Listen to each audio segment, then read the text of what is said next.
Welcome back to another episode of the Startup Therapy Podcast. This is Ryan Rutan, joined as always by my friend, the founder and CEO of startups.com, Wil Schroter. Will, we answer a lot of questions about what about this and what about that in the founder world, because there's so many of these things that you just don't face ever in life outside of this space. And you're not even likely to hear about it until the moment it happens to you. And then you just go, huh. So today I want to walk through how does a founder get a promotion when they're already CEO and founder when things aren't going well? How is that? We see people get promoted. Can you give me some of the titles we might get promoted to as CEO and founder? We usually get promoted at exactly the time that someone else just took our job. And so now we have a new title. We are now the chief vision officer. We're the chief culture officer. If things go really our way, we're now the chairman. And all of those are just a different way of saying we just got fired. And we were given a bullshit title. Yeah, special. Yeah. Director of strategy, right? Like director of please don't have anybody report to me. And I got to tell you, the reason I know this space so well isn't because I've coached countless founders through it. It's because I dealt with it, right? Except the difference is I Yeah. tried to fire myself over and over and over, and I couldn't Yeah. get it to stick. So let me give you Couldn't just a get it. quick That's backstory. right. So early in my career, we're growing this agency and it's growing really fast. And I'm clearly over my skis, right? Like I'm clearly over my skis. And mind you, I'm like 23. I mean, Yeah. again, like not that old, maybe 24, maybe. And all of a sudden, agency hit stride and we're hiring hundreds of people. And I'm like, we got to find someone with any level of qualification to actually do this job properly, right? Because I Right. don't know what I'm doing. And I was very Someone who can fortunate. no longer still legally be on their parents' insurance plan. Like somebody who can rent a car. Somebody who can rent a car, right? It's pretty important in the agency world. And so I sat down with my business partner who was phenomenal. I also was only, I think he's only 4 years older than me, but had a much better pedigree. And I was like, look, I want to go do other stuff. Like I had like 90 other companies I wanted to Yeah. start. And I was like, and I don't know that I'm gonna really add that much value here. So let's bring somebody else in with some more maturity, right? Sure. And you got to understand, I'm 24 years old. I look like I'm 14, right? I had what we call the Gary Coleman effect, right? Yeah. In fact, one of my old business partners actually coined that. He says, life only works for you because you have the Gary Coleman effect. I was like, huh? He goes, Huh? here's what happens when you walk in a room. Because you look so young and you look like a child, everybody's mesmerized by what you have to say. If you Right. say Yeah. anything smart whatsoever, you sound like the smartest person alive. Right? Yeah. And for those of you that aren't old enough to remember who Gary Coleman was, he was a tiny kid from Different Strokes. He was probably like 15 when he was on that show. He's supposed to be like an 8-year-old or something like that. Yeah. Yeah. Yeah. He never got bigger. Yeah. Never did. Yeah. I don't think it helped that your LinkedIn photo at the time was probably you in front of that giant wall of Star Wars toys that you had in your office, right? I you know. you weren't exactly punching back against that reputation. I was not. But so to play it forward. So we go out and we find a CEO replacement, some guy with gray Mhm. hair that, like that looks the part. And I'm like, cool, I'm out. And so we promote me, quote, promote me to chairman, which was a bullshit role because we didn't have a board, like not a meaningful board. So being chairman didn't mean Right. anything. It just meant that like I owned half the company at the time. So like it just meant that I was still involved. And so I'm on my way out, okay? And I'm already starting other companies. And the guy that we put in backfired Oh, so hard, so hard, so hard that like the whole team mutinied on him. And they came to me and they're like, "Please come back."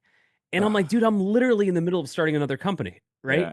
Don't want to be back. That's like getting pulled out of witness protection. You're like, you're returning to your, like, no, no, I can't go back there. It's not safe. And again, I love the company, I love the people. So it wasn't one of those cases where I hated being there. I just felt like I had done my time and I wanted to go do other stuff. And it's like the height of the internet. So I was like, man, there's so many other things we could be doing. But in that time, I'll have gone back and forth from that role, from being the CEO to the chairman, my bullshit title, 3 different times over the course of probably 4 years. Right. So I've actually come full circle on this role over and over and over. Yeah. Most people only get one version of this. They only get the version where they get the bullshit title and they get like quietly and comfortably pushed out the door. Yeah. To be fair, there's usually somebody else doing this for them, right? In this Oh case, yeah, it's usually you were definitely not actively seeking voluntary. this. Yeah, Yeah, this yeah. was most Uh, of the time that's not very how this different. goes down. Yeah. But the other side of it was I'm thinking back and my memory isn't stellar, but I also remember thinking when I proposed this to my business partner, he had zero pushback. Yeah, Will, were you CC'd on that secret board meeting that we had last week? right, Right. right, right. It's like, hey man, I'm thinking about yes. Yeah. Okay. But here's what typically happens. Let's just kind of like unpack a little bit what this looks like when the founder essentially gets fired by way of being given another job title. Yeah. And there are some number of founders that are going to be listening to this right now that either are in the middle of this, and this is going to be maybe one of the most important episodes we've ever done for them, Yeah. or they've lived through this, and their entire response is just going to be like, motherfucker. Yeah. I Yep. know exactly what I that know feels like. this one. Yeah. Yep, Yeah. yep. So let's open up at the beginning. Ryan, and I want to hear it from your words. When the board, it's usually an investor's board, somebody has leverage Sure. over you that they're telling you this is going to happen. They're not asking you. Why wouldn't they just fire somebody?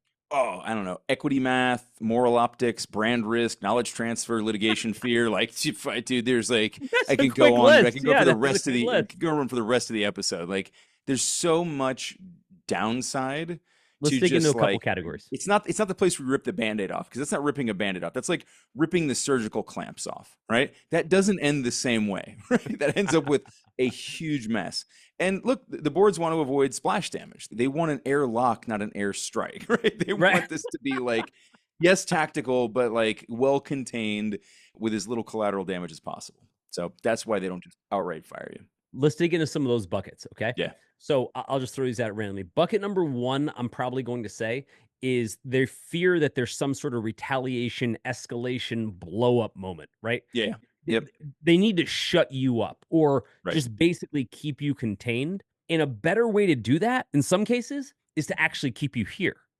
Right now, you got to figure if you're a Yeah. board member, and I've been on the other side of this too, where I've been working with board members and investors and talking them through like how to deal with this with founders. And I tell them the same thing every time. I was like, remember, this is 99% emotional and 1% financial. You are taking someone's baby from them and you're asking them to do it with a smile, right? Like, so understand the scope of the ask. You may be looking at it Yeah. as, well, it's for the good of the company and blah. Yeah, yeah, they don't give a shit about any of that, right? None You of it. just ripped Yep. away everything they built. You got to be tactful. And so the first thing I said is, let's say there's a bunch of different ways we can approach this, but one of the reasons we're not just going to fire this person is because it could go really bad. Because unlike an employee that may have stock options, but it's fairly portable, this person is usually significantly hard coded into the DNA of the cap table. Not easy to extract. Yeah, no, the unwinding that is significantly harder and can get really contentious, and so I think that's why it's easier to just kind of put them to the side, right, in a way that isn't always necessarily obvious to the founder, right? Like, and I've seen it come in some really funny forms, just like the founder will start talking about like wanting to get back into like more product focus, and all of a sudden they're like, let's make you chief innovation officer so you can just focus on product, like whatever, and like then you're not hearing from the product team for some reason. You are hearing from the legal department a lot. They seem to be HR very department, friendly yeah. with you. All of a sudden, HR is talking to you a lot. Yeah. It's really weird, right? There's another version too. So we'll explore a few different buckets because for some folks that think, hey, this might happen to me, it may also be important to understand where those buckets are in case you might be Yeah, approaching one. Another one is the team actually likes you, right? Everybody yeah, likes you. You're a good dude, right? No one wants to lose you, but the company has outgrown some force function that they need to push. And so this often happens with like a CFO or a CTO or something like that, where you were the smartest person on technology when you had 4 people in the room because no one else knew how to code. But now you have 400 people and you are by far not like, the sharpest person, or you suck at management. You're really good at yeah. coding. That happens a Suck at lot, right? management, right? Happens all the Great time. technical person, great builder. All of a sudden, Yep. you're managing a team of 30, 40 people, which you might also Yeah. hate, right? And that's again, I think Right. that's where smart boards, smart investors take advantage of this kind of stuff. They're like, you really seem to hate running that team, don't you? We've got something for you over here. In the Right. closet over here? Yeah. Yes, in the supply closet over here. The other side of it is usually by this time, there is a substantial amount of friction in the company because things aren't going well. No one's like, well, I take that back. Every now and again, there's an outside case where it's like, well, we're on an IPO path and we just need like a bigger name, like, bigger CEO to like fill the shoes to take this in the next level. That's actually Sure. what we also did at the agency at the time. A couple of years later, my business partner also replaced himself as the CEO. We brought in a guy who was a super big Uh-huh. wig, had an Yep. incredible resume with the intent that he was going to take us public. And he turned out to be an empty suit. But the point is, it happens, right? Now, that's a very small use case, and that's usually more voluntary by the CEO. But again, typically, this is an investor driven thing, right? It's very rare that anybody else would have the power to Yeah. force this upon you. Okay. So when we're talking about why didn't they just fire me, that implies that someone has the power to do that. And let's pause for a second because I think we need to talk about board mechanics for a second. A lot of founders going into this world think, well, I have 60% of the stock, so nobody can fire me. Ryan, you want to explain why that's absolutely not the case whatsoever? Stock and voting rights don't always align. In fact, they very rarely do. When you start taking on other people's money, regardless of how much equity you give up lots of control, right? Yep. Look into those contracts that you signed, and you will likely find that, yes, you still own the majority of the company. No, you don't have the majority of the decision-making power. It's just the Nor do way you have it a job goes. for life. Usually your employment and your stock are two totally different things. Things they The don't tell you mercy of the about. board and the investors. Correct. And all those provisions that your attorney was going through and you were ignoring when you were raising money, um, those are exactly the ones that Yep. are coming back to haunt you right now. Read me the line with the dollar sign on it again. Like, it's the only one Hey, I want to hear. what's the amount? What's my valuation? Good. I don't want to hear about the rest of it. So we get to this point where the investors are like, okay, we got a problem. This person is a problem in some way. Maybe like not generating revenue, can't raise more money, whatever it is. The board has decided in their infinite wisdom that you are the problem and they need Yeah. to get you out of here. Now, Yep. again, they can just fire you, but it's an expensive decision, right? In a lot of ways. I'm just talking about financially. But the other side of it is, look, if we just take this person, if we take Shelly and we just give her a new title, she's chief vision officer now, and we put her on some like exile planet in the org chart, so nobody's actually. What's great about that, and I mean great, not great for a founder. What's great about that is by the time we actually get rid of her, nobody's heard from her, right? She Yeah. went from being the CEO and she had like that photo op moment, that social media moment where she talks about how incredible this new CEO is going to be, which is all you want as the board. And then they put you into this bullshit title and then they can have that conversation with you 6 months or a year from now. Hey, it's not working out. We don't really need a chief vision officer. Sorry about your luck. That's why they don't just fire somebody. It's so expensive to do that. You know what I mean? Yep. No, it's easy to just wind you down, wear you out, and then let you fade away. Right. This is Yeah. From the investor sim, let's talk about that. Let's talk about what the investors are trying to accomplish sure. so you understand why these things unfold the way they do. First thing the investors want is they've got to make sure that if they're clearing the lane for a new CEO, let's say, I'm just using CEO as an example, that they haven't set a trap from the outgoing CEO, right? In Yeah. other words, like if outgoing CEO is like, I'm filing lawsuits, I'm doing this, I'm making a public stink, all these things. Yeah. Think of what that means if you're a board trying to recruit somebody into what's likely a struggling company. Yeah. It's I said there was already a struggle. Then you decide to blow the bottom out of the boat by riling up the current CEO. Now you've got double the trouble at least. Yeah. If you can even get anybody to walk into that. What doesn't just stop there because that CEO is also tied to all the people that work in the company because they Mm, recruited all of those people. yep. Okay. So now I am pissed off outbound CEO, the founder getting booted. And now I'm going to go on the campaign trail to everybody internally. And I'm going to start, it's called coalition building. I'm going to Yeah. start coalition building, right? Saying, oh my God, aren't these investors stupid? And I'm really just trying to protect my ego. But regardless, what a nightmare Yeah. for the investors. Yeah. For the investors, for the inbound. Yeah. It's absolutely untenable. Right. And so for the investors, they're like, dude, we got to make sure that does not happen.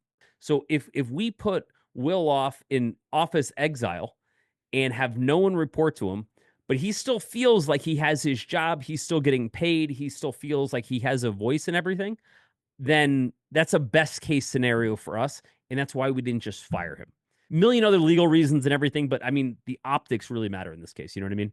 It does. I mean, especially, again, depending on how well liked or not the CEO, the founder was, that internal politics, even without the CEO, the founder, the outbound trying to rile things up, even without them trying to cause trouble, it still can, right? I guess said differently, if they're not there as a peacemaker and trying to ease that transition and supporting all of that, it's going to go at least suboptimally, if not extremely poorly. And so in the case where they actually do make the attempt, then even worse. A smart investor understands the value of this. You only have to go through a blown up CEO one time to realize why you never want to do that again. And every now and again, you see this. Every now and again, you see the CEO just like firing hot lead back at the investors publicly, et cetera. And it's an absolute shit show because remember, it's not just about preventing that the next CEO from being recruited, et cetera. Think of all the potential employees that see this, customers that see this, investors that see this, because you probably need more dough.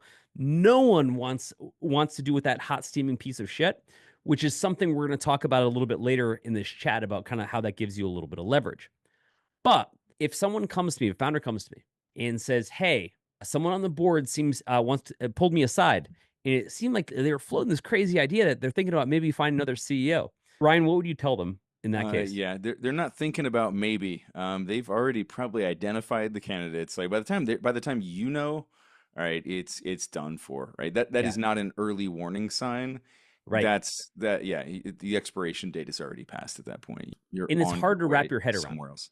It is right? like, yeah, it's a huge surprise because then all of a sudden it feels like the company, at least the investors, the board, somebody's been conspiring against you, right? And that Which can feel, sucks. it does, it feels awful. And to be fair, even if they're good people, they have been conspiring against you. That's exactly what they're doing, right?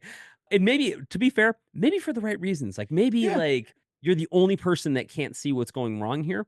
Now, Ryan, you and I have a different opinion of founders. Like we believe founders should lead companies. Yes. I'm not saying that they're infinitely qualified. No one's ever more qualified. But I think that the old investor thing where we got to bring in seasoned management. I'm Yeah, like, yeah. no.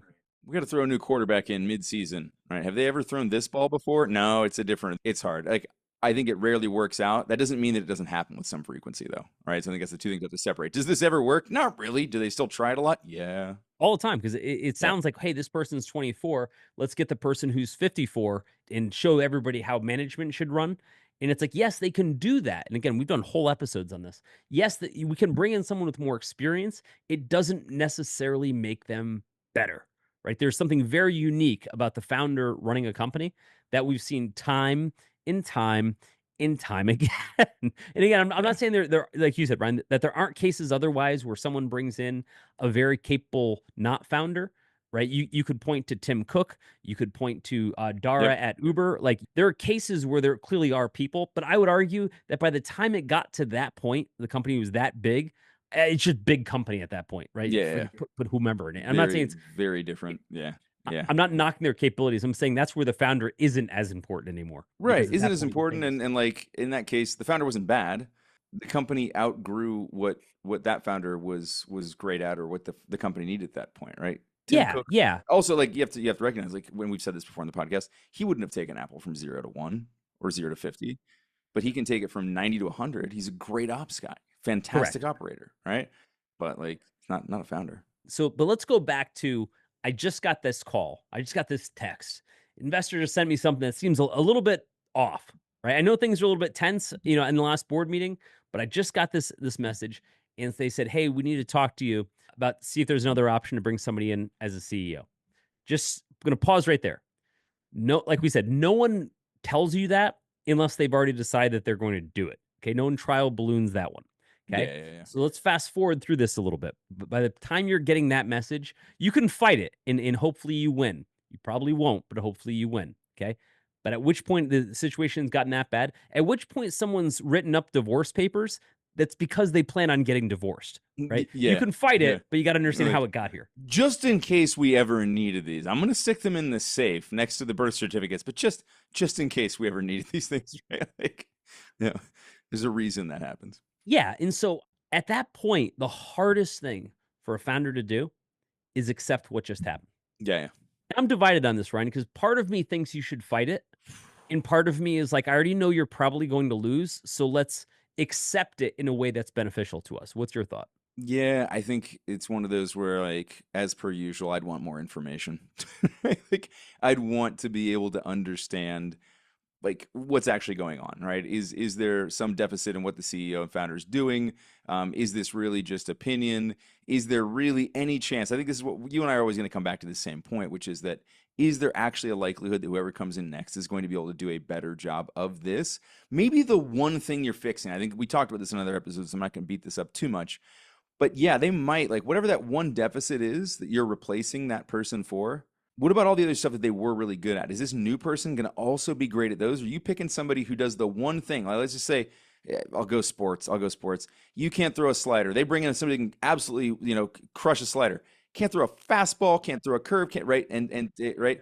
So like, are you giving up more than you're getting? And so yeah, I think to your point though, you're fighting from your back 100% because at that point, by the time you know about it, the conspiracy is already happening.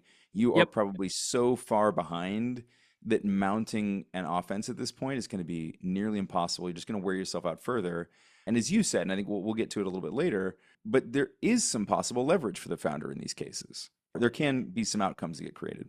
You know, something that's really funny about everything we talk about here is that none of it is new. Everything you're dealing with right now has been done 1,000 times before you, which means the answer already exists, you may just not know it, but that's okay. That's kind of what we're here to do. We talk about this stuff on the show, but we actually solve these problems all day long at groups.startups.com. So if any of this sounds familiar, stop guessing about what to do. Let us just give you the answers to the test and be done with it. I think step one is let's call it what it is, right? Let's call it what it is. The board had enough of you and Yep. they fired you, right? Yeah. They're going to call it something else because, again, they don't want you to create a stink. They're going to say, hey, wouldn't it be great if we just focused your Sure. part on strategy or product or whatever you're good at? And that's just a different way of saying, here's how we're going to get rid of you. Okay. And like, I'm not demonizing the investors. This is what they have to do. This is their job. I don't wake up in the morning and say, I can't wait to create all this consternation. Some are better at doing it regardless, but it sucks for them too. Just like it sucks to let someone go. That Yeah, for said, sure. there has to be a version at some point for us, as founders, where we go out like a gentleman. Yeah. I think That's you a have to. big deal. It's a big It deal, is. man. But I think all of that leverage that we'll talk about later is predicated on that, right? Because you either choose to leverage this at some point or you choose to fight it now. And if you fight now, the leverage later is largely going to be lost. I like you said, you got to call it what it is, man. Polite firing or reassignment, you still got fired, right? Like, call it what it is. It's firing. Your comeback fantasies are nothing but a liability to the board, the investors, the new CEO, right? None of this Any stuff. reasonable founder, Yeah, Ryan, is going to have a comeback fantasy. Okay. 100%. But It's just like a relationship where someone broke up with you, where you're like, oh, they'll see what the mistake they made and they'll have me yeah, back and everything will be great. yeah, Okay. That happens almost never. uh-huh, Okay. And I want to cite a few examples. You could say it happened to Steve Jobs. He gets replaced by John Scully, right? They bring him, I think it was from Pepsi at the time. Scully fucks everything up and they bring Jobs back and he creates one of the most valuable companies in history, right? Yes, that happens. yeah, Howard Schultz had a different version from Starbucks, right? But they brought him back. uh-huh, Jack Dorsey, they brought back when Twitter was a huge shit show and then just became a bigger one. yeah. But So I'm not yeah, sure that one like actually worked out. there are star founders that get brought back. Okay. Yeah, And I'm not saying you have to be a star founder. I'm saying here's what I'm trying to say. yeah, yeah. Even some of the biggest names went through some version of this. So bear in mind, this isn't just I'm not fit for this game. No, those people were very fit for the game and Yeah. had very similar kind of paths. But the problem is we sit there and go, well, I'm just going to kind of stew here until I can figure out how to mount my Napoleonic comeback. Yeah, yeah, Okay. exactly. And I'm like, that's a bad idea Yeah. because it's exactly why nobody wants you there. You know what I mean? Yeah, I mean, look, if your return plan requires the company's failure, you're not planning, you're cursing, you're dooming the You're company. plotting. You're plotting, right? Like you Yeah. don't want to be that. Happens all the time. Yeah, but it Happens does. all the time. Because emotionally we feel invalidated. How could we not? Yeah. Right. I get it. How could you not? And we look at it as, we don't feel like we were respected, in the way we felt like we put so much work into this. And there's this big giant hole where sometimes embarrassed, sometimes humiliated, sometimes all these emotions, right? And if you're listening to this and you're like, hey, I was feeling some of that, here's what I'm going to say. How could you not? Right. Yeah. That's like saying I just got divorced, right? And man, I feel bad about it. Of course you do. Yeah. But it's not about how you feel in this case. Yes, you have those feelings. How you act based on those feelings is what's going to dictate what happens next. Right. So let's talk about how to make the most of it. Right. Yeah. Let's talk about how, if you're going through this, what can we do? What can we do to actually make like a little bit of silver lining here? And by the way, the path we're about to go through isn't a emotional, just make you feel better. We're talking about like, how does this actually work in your favor? Like, what are some things you can do? What leverage do you have, right, to actually get something out of this transition?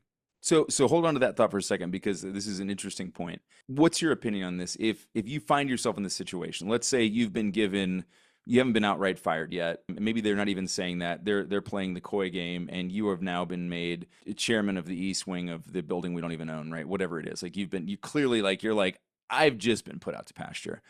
Do you address it head on? Do you go at them and you say like, let's turn this into a negotiation? And how do you do that? Like, do you confront it directly, or do you say like, how do I make the most out of what they're handing me? Great setup. Here's how to walk out like a pro, right? Here's how to walk out like a pro. First things first, say, listen, I understand the challenges are what they are. Some of it I don't agree with, but from this point forward, I want to be on your side of the table. Okay. This is such a critical positioning. Yeah. Okay. From this point forward, investor person who you thought we were going to be enemies in this, I want to be on your side of the table. I want to do what's best for the company and what's best for our outcome, because I want to make sure we're in perfect alignment. Okay. I love this so much because this also feels like feeding them back some of their bullshit lines from early on when they're like, let's sit on the same side of the table, right? I'm telling you, man, this is money in the bank. Feels like sweet justice. But it does a few things. Okay. Now this is where it gets interesting. Once you're on their side of the table, then you can say things like, well, what should the CEO's comp be? Or you can, and again, what I'm saying is like, you can say, I don't want to look at it from what didn't I get or whatever. I want to look at it as, hey, I know a lot about this business as you do. What is best for the business? And what I would say openly is, look, my job continues to be what is best for the business. It sucks that I don't have the CEO job. Honestly, that hurts a bit, right? I'm just, being vulnerable. It hurts, but I'm a big boy. And it's an important moment for me. And I tell founders in that moment, by the way, this is one of the single most important moments of your life, right? Like, as critical chapters go, this today is a critical chapter. Do not fuck this up. Yeah. Right. And here's how you fuck it up. You fuck it up by going apeshit. And you lay into everybody. You lay into the board. You start doing the coalition building where you get all your cronies that are in the company and tell them like what a bunch of idiots the boards are and like, et cetera. And you basically poison the well. Worst case scenario. Now, let's go back to the leverage. The board, best case scenario is that you walk out with a smile. Best case scenario is that here's what you don't do. You don't piss off everybody that works there.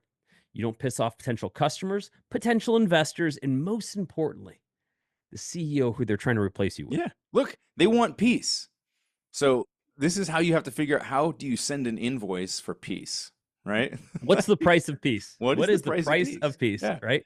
Now, and that is a real thing. Yes. Now, everybody's situation is a little bit different.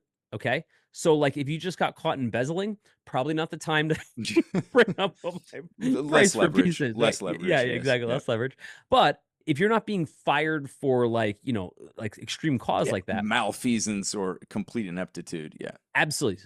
What you can do is you can say, look, guys, I've put in 7 years with this company. I've given this company everything. Let's talk about severance.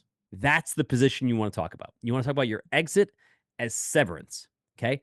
The reason you isolate it as severance is because everyone understands severance. Yeah. Right. Even shitty employees get severance, right? Sometimes, most of the time, right? You're also sort of saying at that point, you are saying very clearly, you're saying, I'm going away, right? Yeah, I'm going away, and there is a cost Right. There's a that must cost be to it, paid. but there will also be some terms to it, which is what But they want the founders often terms, don't you want the think in cost. terms of severance, Ryan, because we're used to giving other people severance. It never Yeah. occurs to us that we get severance. We get Okay? severance. Yeah. Now, there's a number of categories or levers that we can use when Mhm. severance comes into play. Number one is cash. Just, I've been here this many years. This is, what I think the severance should be. That's one, okay? And everyone kind of understands that. Number two is stock. I have 28% of the company. I am no longer in control of my own destiny here as I was before. I'd like to be able to cash some of those chips in. And that does happen. Just so folks Yeah. understand, that does happen. Again, it's a shut you up payment, but often worth it to the investors, right? So you're not saying I want $1 million just because I wanted a severance. You're saying I'd like to sell back some portion of my stock for Yeah. this amount under terms that we think are reasonable for the Yeah. company. Give me some liquidity because at this point, holding equity is like being a ghost in the cap table doesn't help them. Having a bunch of equity tied up in a company that you no longer run doesn't feel good to you. And so Correct. I think that one's probably more common than people think. Correct. Yep. And the other side of it is you're basically saying the key here is I no longer have control of this outcome the way I did before. And so I'd like to be able to convert some of that, lack of opportunity, if you will, into cash. The third bucket is whatever version of your new job there is. Now, I want to just build on this a little bit. You get to kind of call your own shots here. Again, it depends on the relationship, whatever. If they are so sick of you and they hate your guts, then obviously this doesn't apply in quite the same way. But if you're going to say, hey, I'm going to be chief vision officer, here's what I'd love my job to be. Here's what I think that job should be compensated as. Here's what I think the bonuses should look like. Here's, like basically take a shot at crafting your dream job. Yeah. That isn't CEO. Yeah, what's reporting look like? What's budget look like? Because there's a whole bunch of things there. It's like if you get the strategy role without any budget, you're scrapbooking, right? Strategy without budget is just scrapbooking, right? You're not actually doing anything. There's a huge spectrum of where the board wants you. Okay, somewhere between we never want to see your face again, and somewhere between you're a key person in this company. We actually can't afford to lose you, right? Yep. So like, you and can't both be those things CEO happen, or right? And of course, CTO. the full spectrum. Yeah. Between, And so your mileage will vary.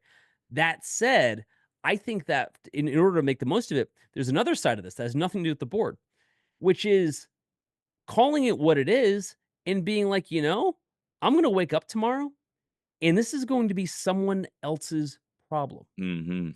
And for someone who's been in this shit, especially when you get to this point, who's been in this shit for this long, Ryan, for this long, to wake up tomorrow morning and being like, that's not my problem, is like $1 billion off your shoulders. And I got to tell you, by the time anybody gets to this point, they absolutely deserve and need that break. I don't know of anybody that gets to that point that's like, oh no, I had so much gas in the tank. I'm just looking for 10 more things to do.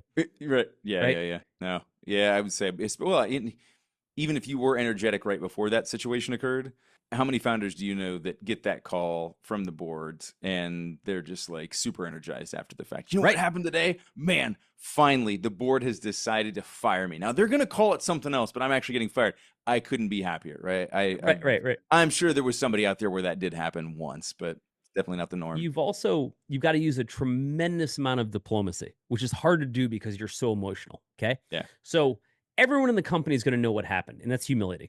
Okay. So your subordinates are going to know that you got fired, right? Yeah. They're always worried about you firing them. All of a sudden, you got fired. That's very tough for a lot of people. Super. So a big part of it too is you're trying to save face.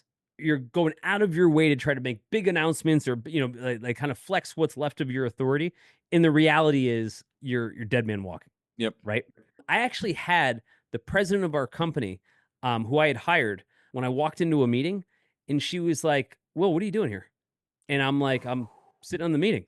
She wasn't trying to be offensive. Yeah. Right. Yeah.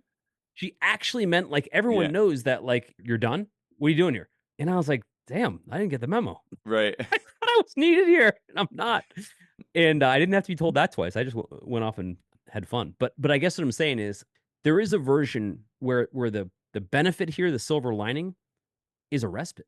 It's just like a break, man. It's like, damn, I could use a minute. I go on a vacation. Who'd have guessed, right? Like I can do maybe a million other things to just try to like just recompile myself. And I just need to be cool about this. Here's the opposite of that. The opposite of that is let me go totally atomic. Let me stir up tons of shit with everybody. Let me get in legal battles and HR battles and personnel battles and all this other stuff. That is the polar opposite of what you want to do. Yeah. You win And really yet, bad prices unfortunately, when you play happens. that game. Really Yeah. bad prices.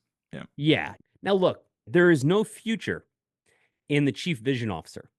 The chief vision officer is the If equivalent of anybody being should put be out able to to see pasture. that, it should be the chief vision officer, right? Like the irony of that fucking Yeah, move. yeah, the irony.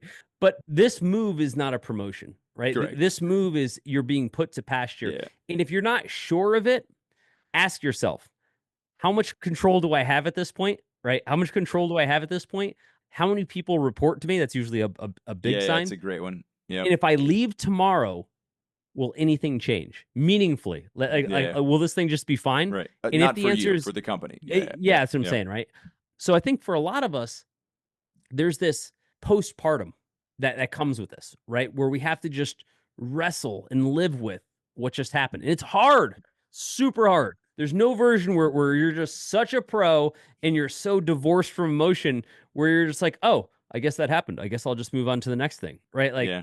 I don't know who that person would be. It's impossible to see it in the moment, but I think like if we go back to some of the examples of people that we know that this has happened to, it isn't the worst outcome.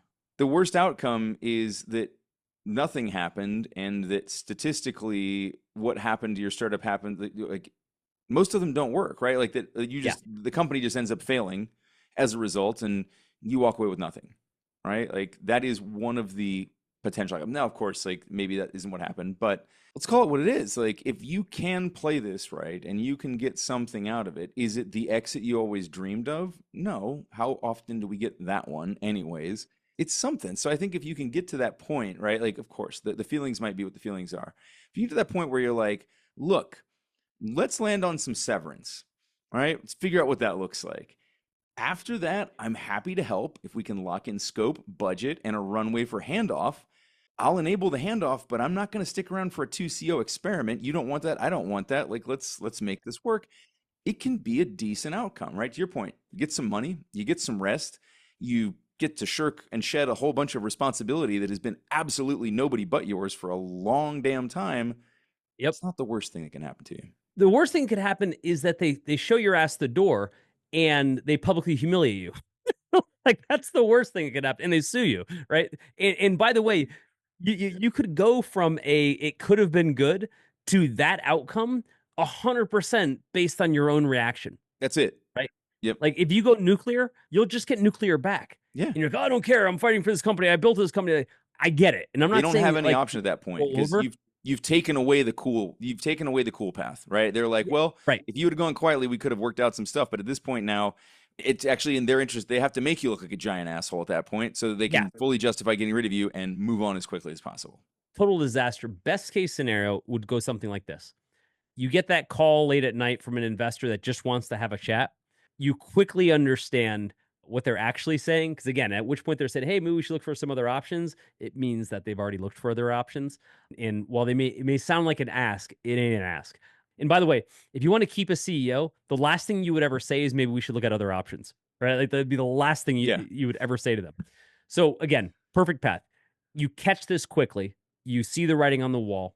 You go back to the board after you process your own shit and you say, hey, listen, I want to be on your side of the table through this, right? I want to create a severance for me that is equitable, that's fair. It's fair to both you and to me because I've put a lot of time into this. But I want to work with you to carve a path forward where I can add value so we can both get the outcome that we both work so hard to achieve.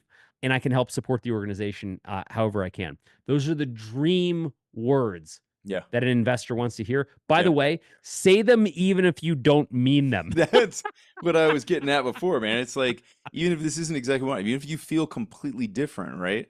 You know, don't go fight for a title, fight for terms, and then figure out how you're going to move on and build something else. I always tell my wife that if I ever told people how I actually felt, I'd have no friends. I always say, like, there's a version of how you feel and there's a version of what you say. Right. And this isn't about being disingenuous. It's about understanding that the words that come out of your mouth have a consequence. Yes. And just because you feel them doesn't mean you get to say them. You sanitize it for everyone's sake, right? It's you're not, we're not telling you to just stuff it down. We're saying, look, turn some of that angst into a little bit of back pressure and make it into something that actually works for you, right?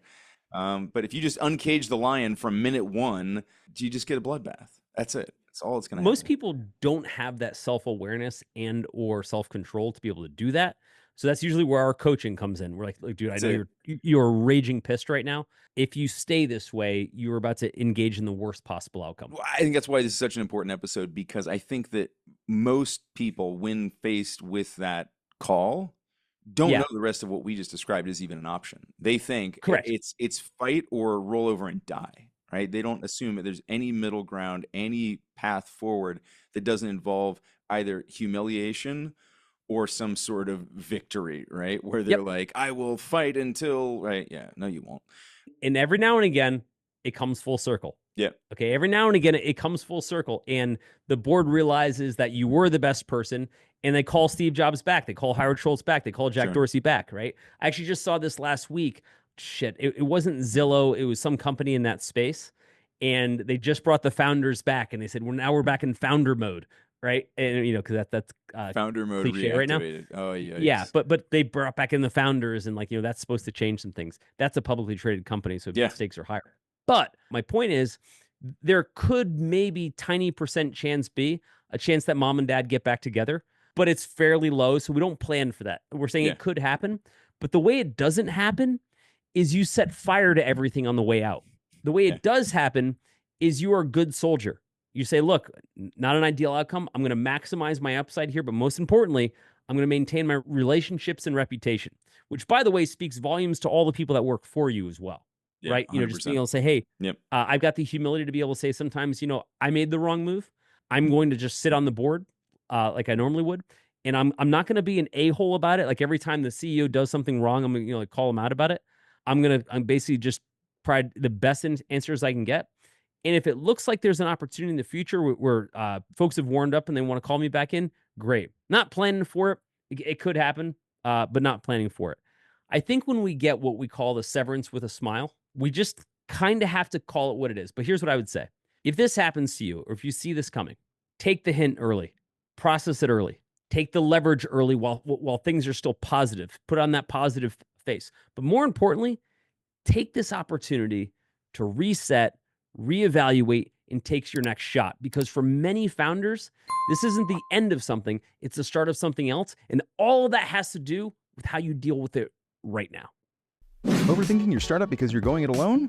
You don't have to, and honestly, you shouldn't, because instead, you can learn directly from peers who've been in your shoes. Connect with bootstrapped founders and the advisors helping them win in the Startups.com community. Check out the Startups.com community at www.startups.com to see if it's for you. Could be just the thing you need. I hope to see you inside.